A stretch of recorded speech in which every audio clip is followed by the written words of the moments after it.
Mas tanta conversa fiada, né? Meu Deus do céu. Sobre o Natal. Mas eu estava lembrando uma coisa. A gente não tem ideia exatamente de quem é Jesus. Nenhum de nós tem essa ideia ainda, sabe? E a gente fala de Jesus, faz a prece de Jesus, fala de, sabe, recomenda Jesus. É o tempo todo falando de Jesus, mas a gente não tem uma noção muito clara de quem é Jesus. Mas vou tentar, assim, dar uma ideia para a gente ver se a gente consegue, assim, ter uma ideia de quem é Jesus. Vamos imaginar que a gente tem um problema grave de saúde. Problema grave de saúde.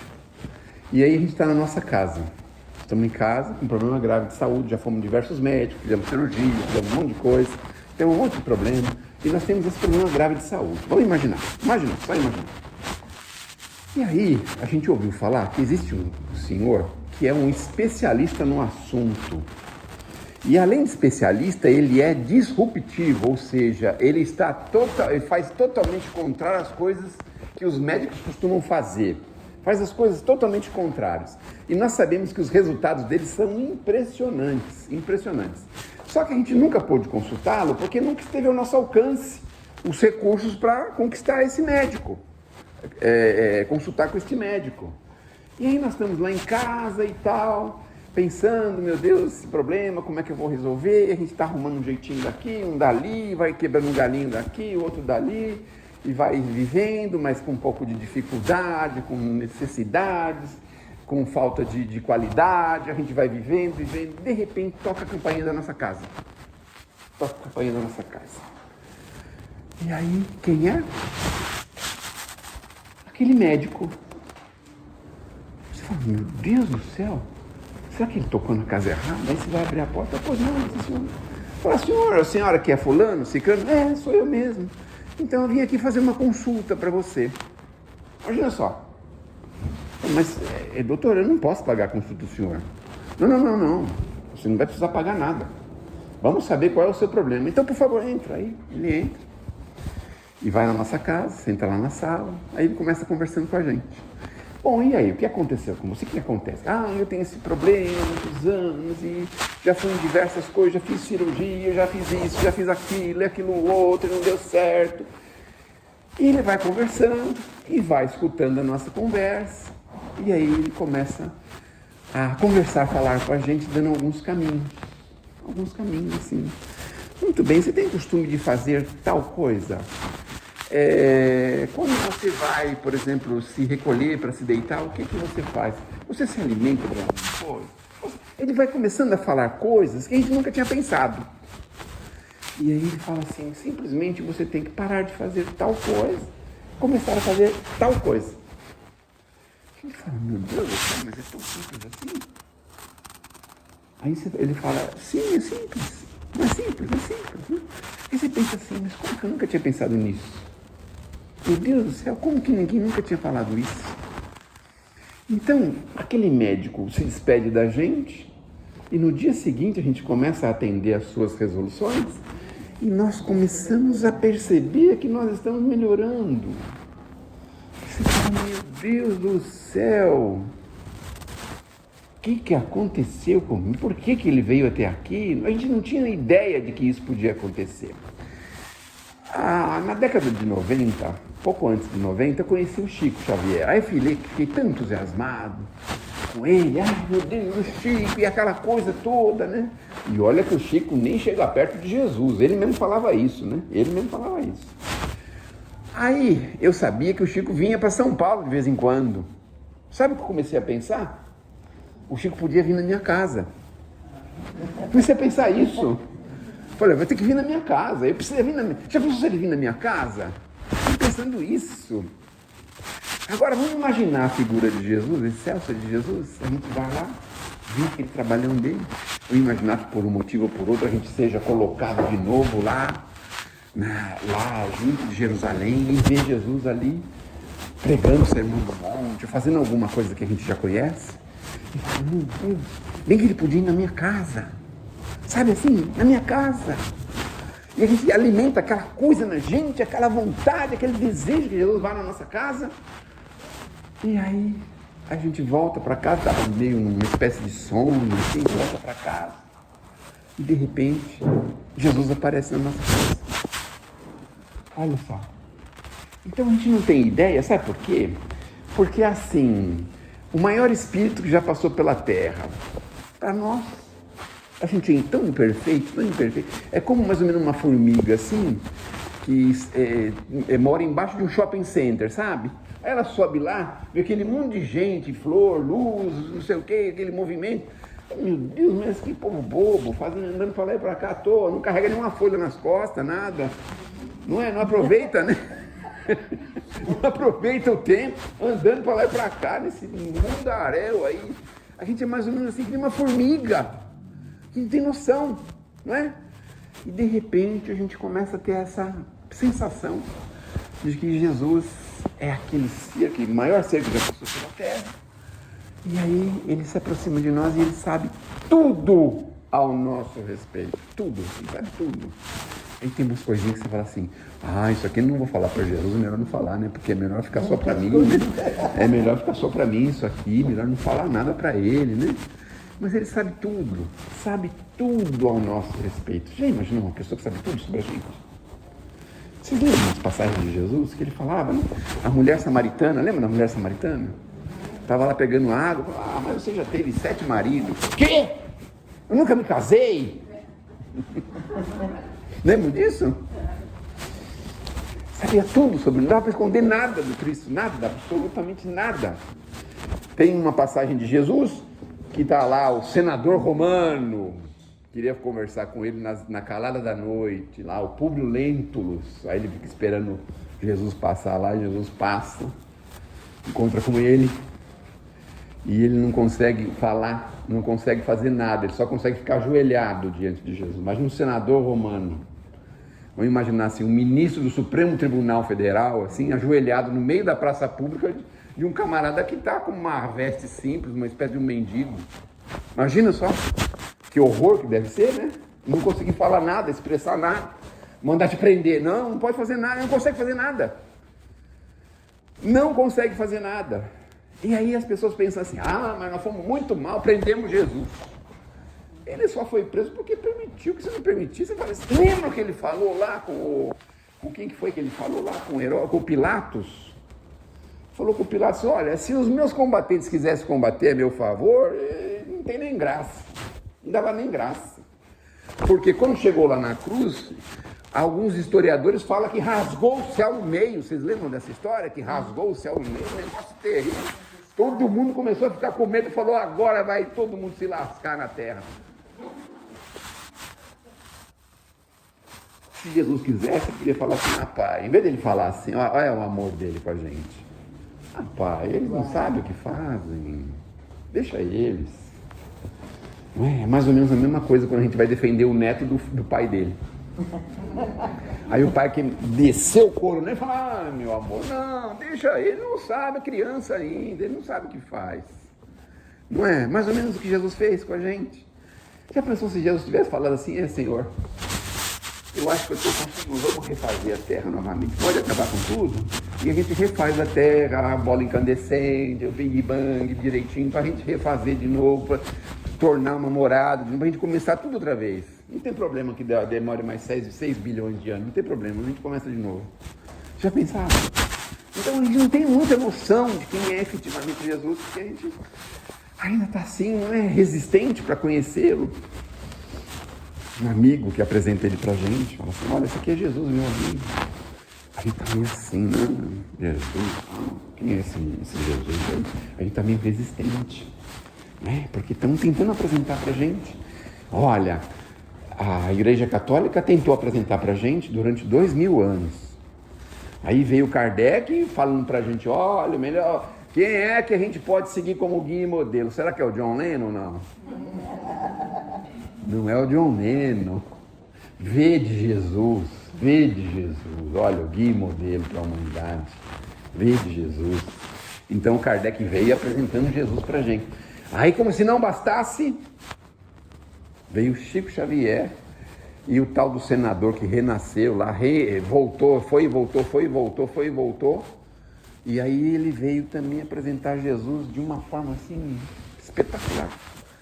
Mais do que Paulo ainda, porque Paulo tinha as restrições do período, né? O Emmanuel não, tinha caneta, tinha a impressão, tinha as máquinas de multiplicar, que são as impressoras, tinha tanta coisa. E aí veio o Emmanuel insistindo com Jesus o tempo inteiro, Jesus, colocando pra gente quem era Jesus. Aí vem o Chico, na figura tão humilde, tão simples, tão amorosa do Chico. Ele se dirigia a Jesus assim como Senhor Jesus.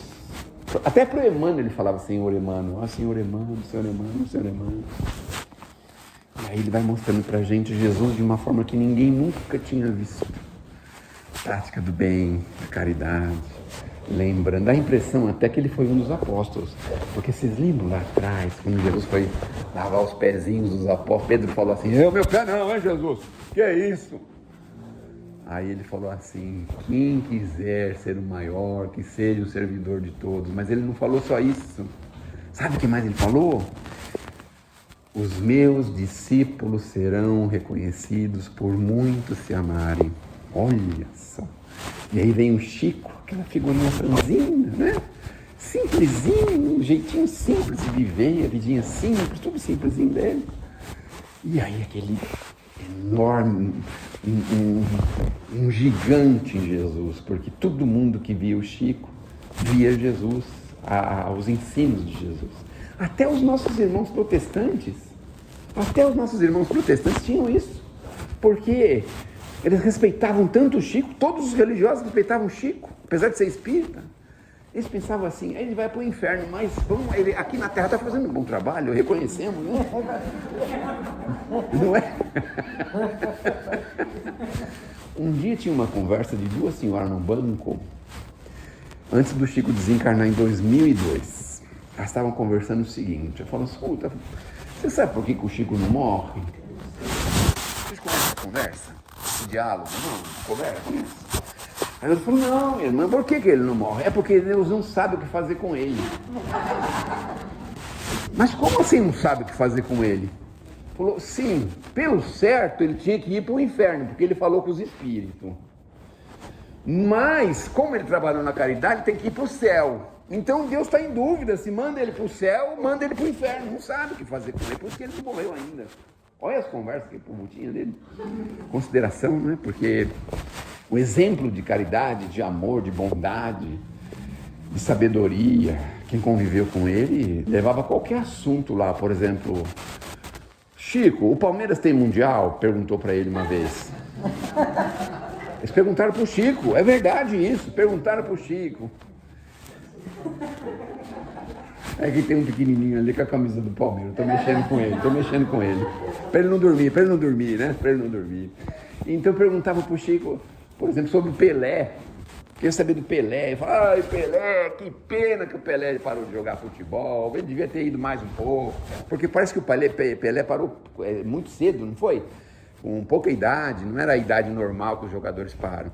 Parou um pouco antes. Aí o Chico falava, ele devia continuar a jogar, porque o Pelé é uma maravilha. Escuta, Chico, e a Hebe Camargo? Olha as perguntas que faziam para ele, para o Chico. Ai, a dama da sociedade paulista, a dama. Porque ela levava cobertor e alimento, suprimento para as pessoas que chegavam em São Paulo na década de, sei lá, de 50, antes de 50, na Estação da Luz. Quando o pessoal vinha do interior, sem recursos, sem possibilidades, sem nada, ela estava lá acolhendo eles, ajudando eles. Uma coisa que ninguém nem sabia que a Hebe fez, né? Ninguém soube disso, mas o Chico sabia, né? E aí a gente vai vendo essa coisa, né? Esse exemplo que ele dava. As pessoas o maltratavam, falavam mal dele, algumas pessoas faziam algumas caricaturas feias sobre ele. E ele tranquilo, não se incomodava com isso. Um senhor foi com uma arma lá para matar ele. Ô Chico, eu vim aqui te matar, Chico, mas eu mudei de ideia. Falou, meu filho.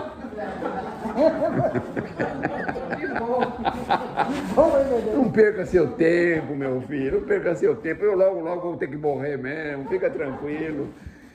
Dando exemplos assim de bondade, de amor. Esse é o Chico. Agora nós convivemos com ele, a maioria de nós convivemos, soubemos dele, conhecemos ele em vida. A maioria de nós aqui que temos um pouquinho mais de 18 anos, não é?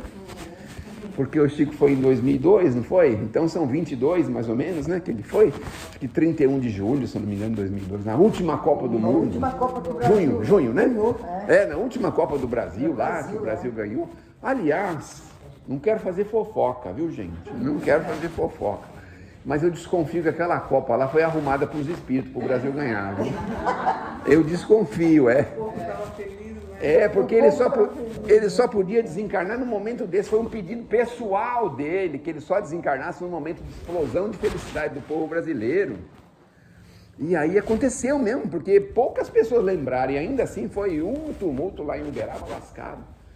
De tanta gente que foi, mas as pessoas apagaram aquela melancolia com a vitória do Brasil. Aí eu fiquei pensando, nossa, eu acho que foi verdade mesmo, porque tinha lá um tal de Felipão, era o Felipão, não era o Felipão? Vocês lembram disso? Era o Felipão falava, são todos meus filhos, nós somos uma família aqui. Ele falava isso para os jogadores, E aí teve um camarada que foi amarrar a chuteira no meio do campo, falei, misericórdia, o moço amarrando a chuteira no meio. Aí teve um jogo lá, não sei se foi com a Coreia ou com o Japão, que teve lá uma confusão e o Brasil acabou ganhando por causa dessa confusão, e aí passou para outra fase. Eu falei, meu Deus, são os espíritos que arrumaram isso. Estão querendo trazer o Chico, fazer uma festa para ele, e vão aproveitar essa Copa para fazer, e fizeram, né? Isso é Chico. Agora vocês imaginem Jesus. Agora, vamos lembrar de Jesus, vamos voltar um pouquinho mais para trás. Vamos voltar um pouquinho mais. Jesus vai nascer. Aí chega lá o paizinho dele e fala, gente, preciso de um quarto aí para ficar com a minha esposa está grávida, e não tem. Ninguém acolheu Jesus. Ninguém. Vocês já pensaram depois? Depois que passou assim? Sabe depois que passou? Vou fazer um paralelo agora. Para vocês que moram no Ipiranga, diz que aqui no Ipiranga só tem gente muito abastada, com muito recurso, muito rica, né? Então vou dizer uma coisa para vocês aqui do Ipiranga, viu? Bom, com exceção ali da ponte para lá, né? Da ponte para lá parece que é diferente, não é mais de Ipiranga. Lá é Sacomã, né? Da ponte para lá ou não? Como é que é? Não, na Vila Prudente. A Vila Prudente? Depois do viaduto? Essa aqui depois do viaduto. É Vila Prudente? É na Vila Prudente. Não, eu estou falando do Ipiranga. Estou falando da nata do Ipiranga, certo? Mas os espíritos estavam falando o seguinte, que a gente nunca sabe quem é aquela pessoa que às vezes a gente menospreza. Sabe assim? Às vezes uma pessoa na rua pede um recurso pra gente, vai no sabão, tomar banho na sol. A gente não sabe, isso é um espírito caro da gente, que às vezes militou pela gente, trabalhou pela gente, ajudou a gente, fez tanto pela gente, a gente não sabe, e menospreza. Aí você volta lá em Jesus e fala, meu Deus, eles quando caíram em si falaram, nós não abrimos uma portinha para Jesus chegar no mundo de uma forma mais digna. Nós oferecemos para Jesus a estrebaria onde ficam os bichos, os animais. Olha o que nós oferecemos para o Cristo. Olha só. E para despedir dele, o que nós demos para ele? Uma cruz. Misericórdia. Deve ter alguma coisa, viu? É por isso que a gente não sabe exatamente sobre Jesus, porque tem alguma coisa nesse meio aí. Tem alguma coisa. Recebido entre os animais, despedido como um malfeitor no meio de uma cruz. Imagina só, no meio de dois, né, malfeitores, e numa cruz. Como assim? O que ele fez de mal para a humanidade? Alguém consegue apontar alguma coisa assim? Curou enfermos, restabeleceu visão, orientou pessoas, não discriminou ninguém. Jesus, por exemplo, é o rei das mulheres. Todo mundo sabe disso. Naquele tempo, a mulher não podia nem se dirigir ao homem em via pública. Nossa. Não podia se dirigir ao homem em via pública, gente. Já não podia comer na mesa com o marido. Imagina só, era um negócio terrível. E Jesus vai lá e a mulher adúltera, a mulher que estava com hemorragia, tantas mulheres que passaram, Maria de Magdala, olha quantas mulheres que Jesus acolheu assim, sem nenhum tipo de distanciamento. Não tem para falar com as mulheres a partir das 20 horas da noite, não. Sabe, uma coisa assim, não é? Aí você fala, meu Deus do céu, orientou, né? Salvou a vida daquela senhora lá. Tá bom, vocês querem matá-la? Tá bom, quem tiver sem nenhum erro, quem nunca cometeu nenhum erro, pode jogar a primeira pedra. E ninguém teve coragem de jogar, porque aqui na Terra, quem que não comete nenhum erro? Todos nós, não é? Seja na infância, na adolescência, na maturidade, na velhice, a gente sempre comete erros. E aí Jesus colocou aquela chave lá para salvar aquela mulher.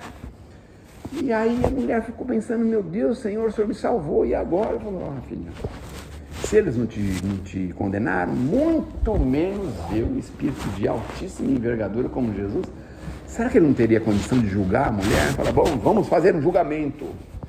A senhora foi seduzida ou não? A senhora fez isso ou não? A senhora fez aquilo ou não? Está condenada, está livre, está liberta. Um espírito daquele, e aí ele fala, não julgueis, nós não temos condição de julgar. Porque hoje, aos nossos olhos, pode dar a impressão que a gente tem uma condição moral melhor. Não pode dar essa impressão quando alguém comete uma falha?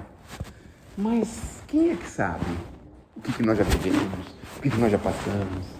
E o pior de tudo, as nossas encarnações. Graças a Deus que a gente não se lembra, né? Já pensou se a gente se lembrasse? Ah, Sérgio, por que você tem um problema no pé, seu pé dói tanto? Ah, por que acontece isso com você? Ah, não sei, foi um erro de genética. E se a gente lembrasse do passado, né? Pega o pezinho para chutar os outros, para aprontar, para fazer, para acontecer. A gente não sabe. Tive uma conhecida minha, uma senhora, ela tinha uma dor no ombro terrível. Um dia eu fui conversar com ela, ela falou, eu sei o que é essa dor no ombro. Eu falei, a senhora sabe? O que é? Falou, não, é que eu carreguei carabina, ela andava de carabina. Era soldado, andava de carabina. Acho que na Segunda Guerra, na Primeira Guerra, andava de carabina, com aquelas carabinas assim, né? Andava com aquela carabina, naquele tempo devia ser mais pesado, né? Hoje está mais leve, naquele tempo era pesado. E ela ficou com essa dor que demorou uma encarnação para ela largar essa dor. Só de carregar uma carabina, a gente assim, fica uma encarnação resolvendo, imagine. Agora você imaginou se usar a carabina? Aí, nossa, ferrou. Não é mesmo? Olha só. A gente responde, olha, segundo Jesus, a gente responde até pelo pensamento, né? Então, dizendo assim, só de pensar a gente responde. Agora, imagina se a gente concretizar o que nós estamos pensando. Sabe aquele chazinho da meia-noite, aquelas coisinhas que a gente tem vontade? Já pensou se a gente concretizar isso?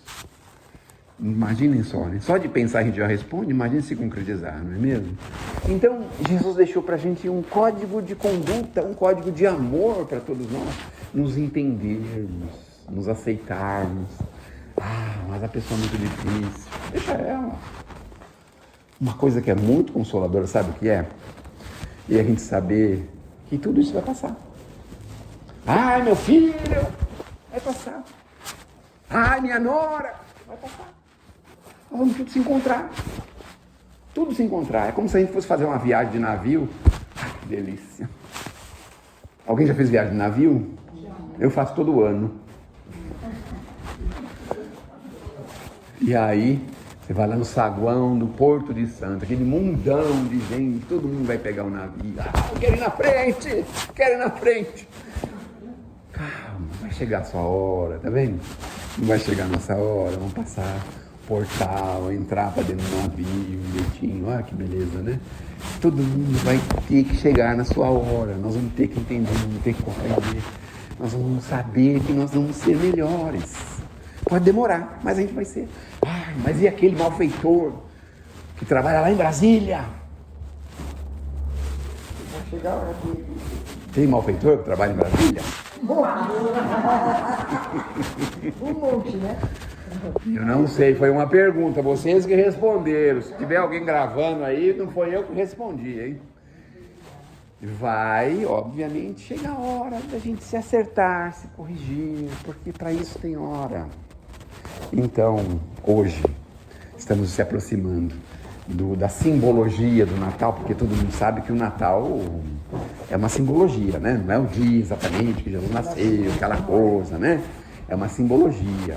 Então, mas vamos aceitar a simbologia e vamos em frente, vamos pensar o seguinte: nós precisamos nos aproximar de Jesus, conhecer Jesus, estar mais próximo dele. Então, através da prece, mas acima de tudo, através das boas ações, acima de tudo. Porque as boas ações é que nos fazem ser reconhecidos como seus discípulos. E não adianta a gente só ficar com teoria, não adianta a gente só ficar de espectador. É preciso arregaçar um pouquinho as mangas, fazer alguma coisa. Mas o quê? O que tiver ao seu alcance, o que você tiver gosto, o que você gostar de fazer. Ah, gosta de cuidar de criança, gosta de escrever para criança, gosta de cuidar de senhoras, senhores, gosta de fazer o que quiser. O mundo tem um mundo de oportunidades para a gente, um mundo delas. Basta cada um de nós nos endereçarmos a ela, nos encaminharmos para ela. Então, se a gente conseguir se aproximar mais de Jesus, quanto mais próximo de Jesus, mais o Natal fica forte na gente, assim, de saber que é o nosso mestre, que é o nosso Senhor que vai fazer o aniversário. A gente tem vontade de divulgá-lo, de colocar à frente, de expandir, a gente tem vontade de ajudar as pessoas a pensarem no seu pensamento, a gente tem essa vontade, quanto mais perto a gente estiver dele.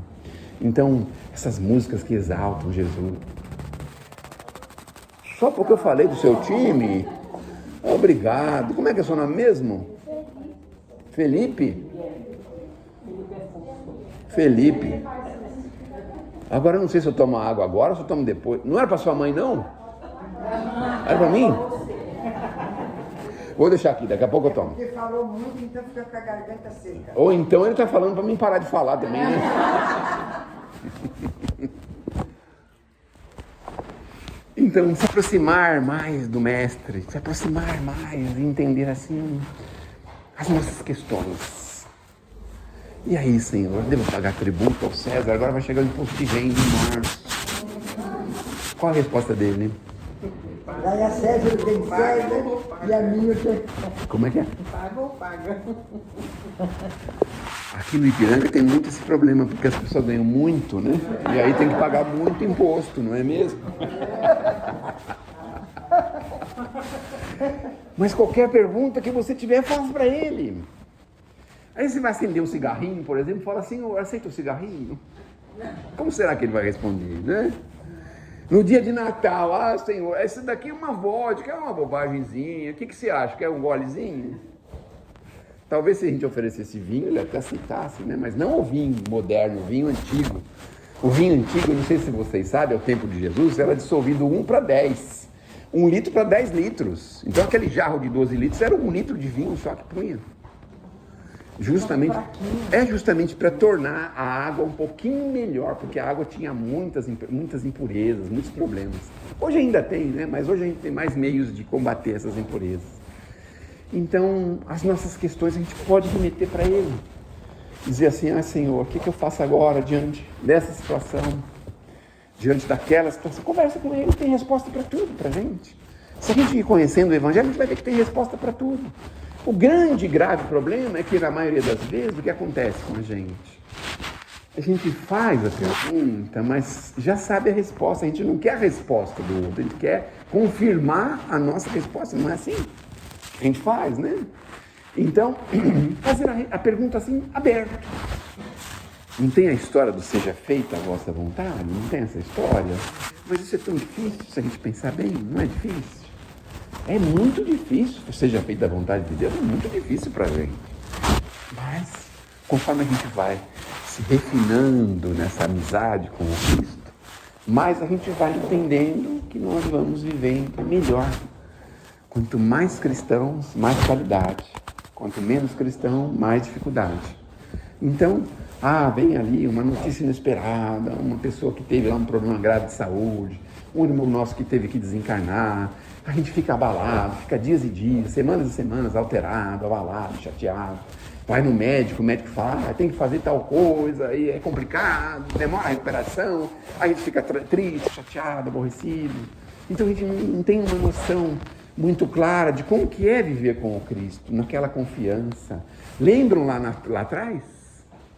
Aqueles 200, até o século 200, século 2, né? 200 anos depois do Cristo, até 150, 200, 250, até esse tempo, imagine, que as pessoas tomavam todas as coisas que ela tinha. Imagina só uma coisa dessa, você está na sua casa, de repente ela perdeu tudo, pode sair daí, leva você para a prisão. Mas o que você fez? Não, você é cristão. Olha só. E aí depois fala assim, entra aí agora, empurra você para o meio de um circo lá onde tem feras, pessoas mal intencionadas, sei lá o que tem lá. Imagine. E alguns deles iam assim, né? com aquela coisa forte, né? Aquela confiança. Será que a gente tem essa confiança? Vocês sabem que eu descobri recentemente, o grande problema é esse na exposição, vou explicar para vocês. A gente fica 10 anos para aprender um negócio, a gente vem aqui e fala em 5 minutos. Não é? Não é uma complicação isso, né? 10 anos para aprender e 5 minutos para falar. É isso aí. É que nem na cozinha. A mulher fica a manhã inteira fazendo o almoço, e aí o pessoal vai lá em 10 minutos, come tudo, sai todo mundo embora, sai fora todo mundo, e ainda sobra a louça para ela, sobra tudo para ela. E às vezes ela nem almoçou ainda, nem tempo, porque ela fala, agora eu vou sentar e todo mundo já foi embora. Olha só.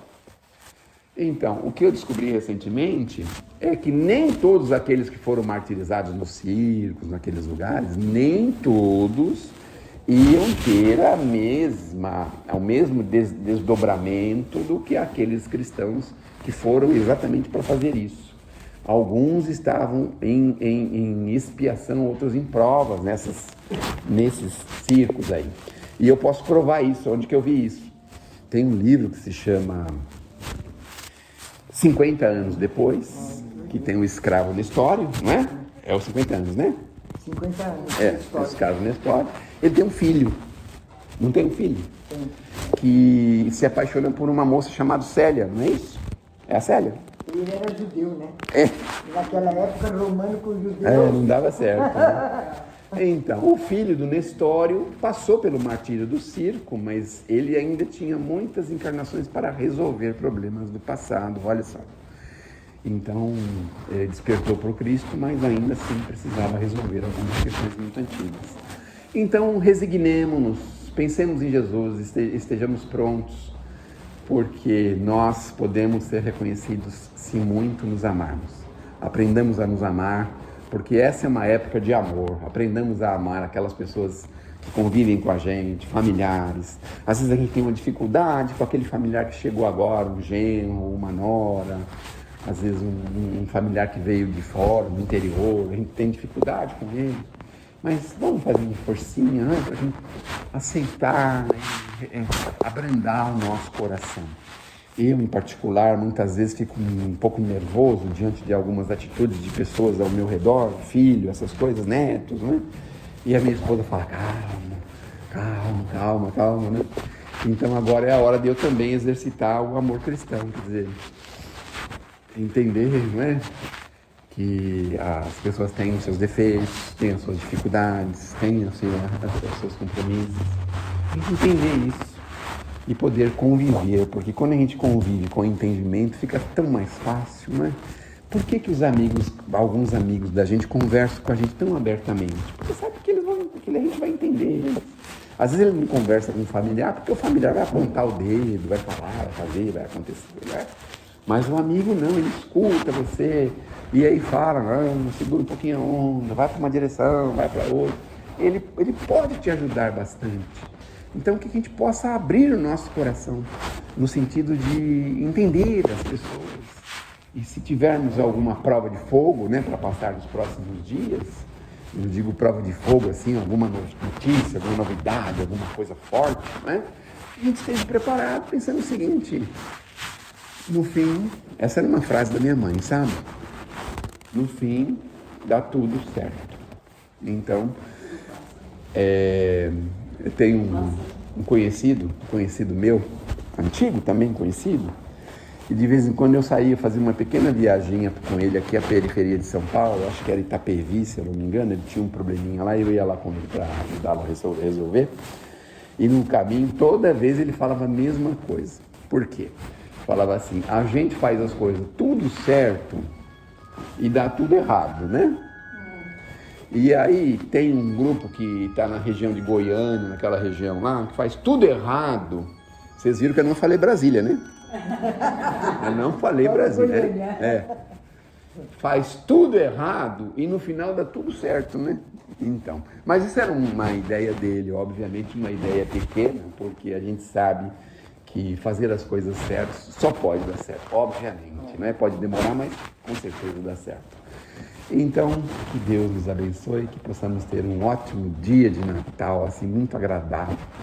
Vou lembrar do Natal, até aqui, porque se algum parente meu ouvir isso aqui, vai ficar bravo comigo.